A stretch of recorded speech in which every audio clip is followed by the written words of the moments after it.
যদি তিনজন স্পিনার নিয়ে খেলে তাহলে শেষ মুহূর্তে বিসিবি বস নাজমুল হাসান পাপনের চমকে কপাল খুলে গেল মেহেদী হাসান মিরাজের, যেখানে আজ রাতেই মেহেদী মিরাজ উড়াল দেবেন যুক্তরাষ্ট্রের উদ্দেশ্যে। বিস্তারিত থাকছে ভিডিওর বাকি অংশে।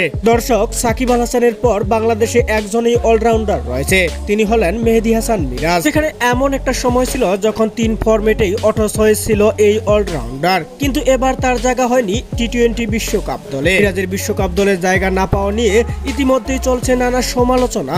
মিরাজ কেন এবার দলের সঙ্গে নেই, এটাই যেন সবার মাথা ব্যথা।